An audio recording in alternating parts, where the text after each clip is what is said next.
Bonjour et bravo aux finalistes du rallye mathématique de Lyon qui ont pu jouer avec ce circuit de train entre autres épreuves de la finale. Vous aviez à votre disposition un certain nombre de formes de rails, il y en avait 6, les 6 qui sont représentés là, et avec ces 6 types de rails, vous deviez faire un maximum de circuits, tous les circuits possibles, avec 4, 5 et 6 rails. Donc les solutions sont celles-ci. À 4, il n'y avait que 2 circuits possibles, 2 cercles de rayons différents. À 5, il n'y avait qu'un seul circuit possible, une espèce d'œuf. Et à 6, vous en aviez 1, 2, 3, 4 et 5. Autrement dit, voilà les 8 circuits qu'il fallait obtenir.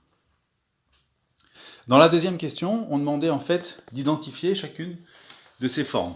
Alors avant d'identifier ces formes, je vais revenir sur ce circuit, en fait, que j'ai développé, breveté et inventé il y a une dizaine d'années, pour éviter ce genre de situation où quand vous prenez des rails du commerce, si vous faites des circuits au hasard et sans plan, vous risquez fortement d'avoir ce genre de situation où le circuit ne permet pas d'être bouclé, puisque quand on pose le dernier rail, ici ça coince.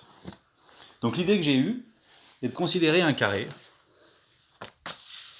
de côté 21,8 cm, qu'on va considérer comme la longueur unité, et de faire en sorte que chacune des pièces s'agence dans ce carré, et passe par des points particuliers. Le petit rail circulaire, donc on considère la longueur qui va de là à là, rejoint en fait les deux milieux opposés des deux médianes, et a donc pour longueur 1.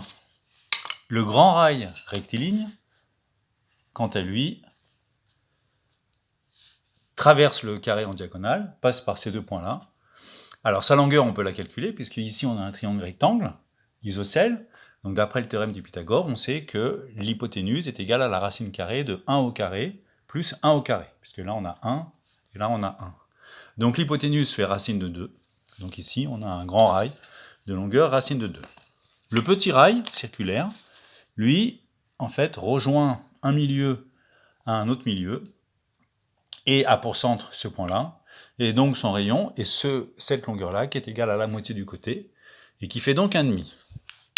Quant au grand rail circulaire, il passait en fait par deux sommets de cette façon, et pour trouver le centre de ce cercle, c'est plus facile de disposer le rail ainsi, et on se rend compte que son centre est ici, et que son rayon est égal à la moitié de la diagonale, c'est-à-dire racine de 2 sur 2.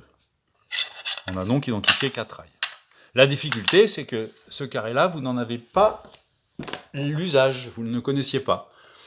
Donc certains ont très judicieusement remarqué qu'avec les circuits réalisés, si on prend les deux petits circuits circulaires, on pouvait placer un diamètre ici ou ici, ce qui revient au même. En fait, le diamètre de ce circuit étant égal à, cette longueur est égale à 1, le rayon vaut 1,5, donc ici on a un arc de cercle de rayon 1,5. Pareil pour le grand cercle, on place ici un diamètre là ou là, et comme on sait que le grand cercle fait racine de 2, on sait ici que le diamètre fait racine de 2, donc cet arc de cercle ici a pour rayon racine de 2 sur 2.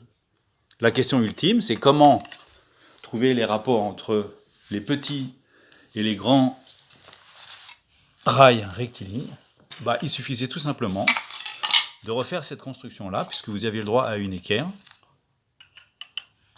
d'observer qu'ici on avait un angle droit, ici et ici, deux côtés égaux à 1, donc ici, un segment rectiligne de longueur racine de 2.